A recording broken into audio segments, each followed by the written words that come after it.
तर नमस्कार, जय सेवा मित्रांनो. तर जे मी 5 तारखेच्या जी.आर म्हटलं होतं, त्या जी.आरमध्ये माझ्याकडे एक जी.आर आहे. ज्याला कोणाला पाहिजे असेल या ठिकाणी बघू शकता. हा एक जी.आर आहे. याच्यामध्ये ज्याला कोणाला पाहिजे असेल जी.आर, तर मी हा जी.आर मेसेज करू शकतो किंवा त्यांना डीएममध्ये पाठवू सुद्धा शकतो. हा 5 तारखेचा जी.आर आहे, 5/8/2026चा.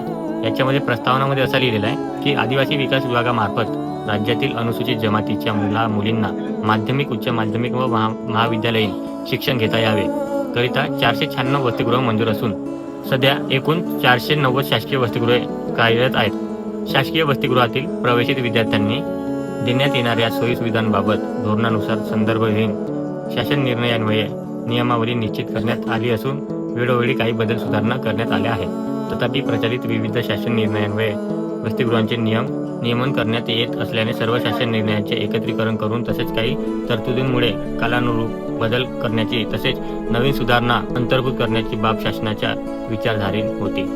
तर याच्यामध्ये मित्रांनो बघू शकता, याच्यामध्ये बहुत सारे पॉईंट्स दिले आहेत. मी प्रत्येक पॉईंट तर वाचून नाही दाखवणार आहे, काही पॉईंट वाचून दाखवतो तुम्हाला.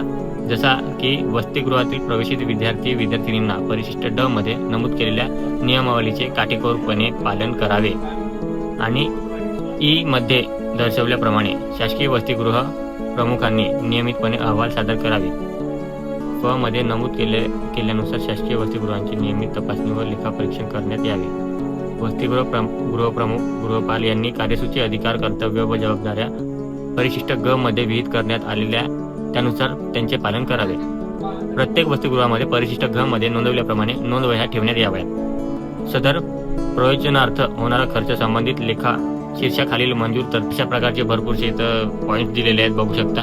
ज्याला कोणाला पाहिजे असेल आपल्या आदिवासी समाजाच्या लोकांना, त्यांना जर वाचायचं असेल कोणता जी.आर आला, कारण की प्रत्येक लोक आता काही ना काही सांगून राहिले आणि लोकांना भडकवून राहिले, पण जी.आरमध्ये नेमकं काय लिहिलेलं आहे आणि काय नाही आहे त्या सर्व काही या ठिकाणी आहे. आणि जो आपला 26 वर्षानंतरचा सुद्धा आहे तो पण याच्यामध्ये इन्व्हॉल्व आहे, कारण की 26 वर्षानंतर आपल्याला वसतिगृहामध्ये राहता येणार नाही.